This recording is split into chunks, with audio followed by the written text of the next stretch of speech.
What is the best sleeping position for pelvic floor dysfunction is the subject of this video. In this video, I will talk about what pelvic floor dysfunction is, what it can look like in ways that you may not realize are related to pelvic floor dysfunction, and then talk about sleeping do's and don'ts. First of all, let's start with pelvic floor dysfunction. Pelvic floor dysfunction is dysfunction of the pelvis, where the muscles inside the pelvis don't work well with the muscles outside the pelvis, not because they don't feel like it, but because the patterns of movement have changed and the homeostasis and balance of the muscles inside the pelvis with the outside has been disrupted. When these muscles get tight, over time they can get weak. And so when you have pelvic floor dysfunction, you may have symptoms that identify tightness of the muscles inside the pelvis, or you may have symptoms identifying it as weakness. They are both signs of dysfunction and disruption of patterns of movement. So these muscles on the inside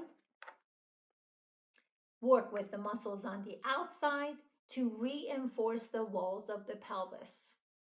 When you have issues with that, you may have incontinence, you may have pelvic pain, sexual dysfunction, pain during intercourse, constipation, hip mobility issues, hip pain issues, sacroiliac or SI joint pain, lower back issues, poor posture, difficulty breathing. When we look at your abdominals are not, there's bumps and bulges in the abdomen. Those are all different signs and symptoms of pelvic floor dysfunction that some of them you may not have ever thought were related to pelvic floor dysfunction. So now when it comes to sleeping for pelvic floor dysfunction is no different than just sleeping the right way. So the best sleeping position is to lay down on your back with something under your knees and not so far up, but just enough that it's above your hip joint. So I'm going to show you here. So you don't need to have something that's this high. It just needs to be just above the hip area to allow the closure of the small of your back on the mattress. Of course, you have a pillow that will support your neck. When it comes to laying on your side, if you're a side sleeper, you want to have the same pillow that you had there in between your knees. Now, if you tend to push that pillow off, there are pillows that kind of strap around your knees that's kind of keep it in place. When it comes to the positioning of your shoulders, you want to be on the ball of the shoulder touching the floor. So you're not on the shoulder blade. So let me show you the back part. You're not on the shoulder blade this way, but you are on the ball of your shoulder. Now I'm going to face this way. So you're on the ball, and now you can move your arm from under you. Now, why does this matter to pelvis?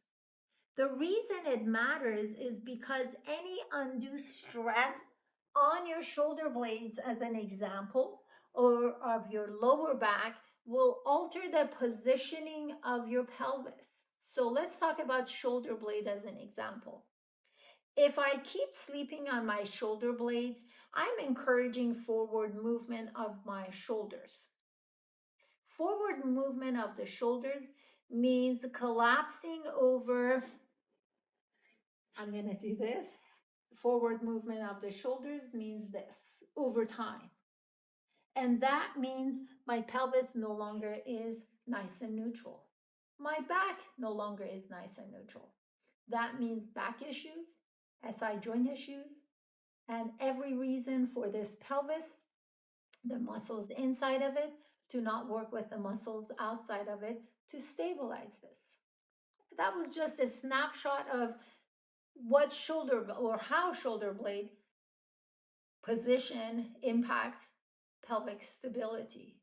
Of course, when it comes to the lower back, like I mentioned, if your lower back is stressed and the muscles of your lower back did not really get a chance to sleep because let's say you slept on your tummy, as an example, or you were twisted, that means the connection to the pelvis is going to be altered. And that means pelvic floor dysfunction. The same way that shoulder blade example impacts the pelvic stability. I hope that this made sense. If you have any questions or comments, make sure you put it in the comment section below and I will respond to it. Until next time, take care.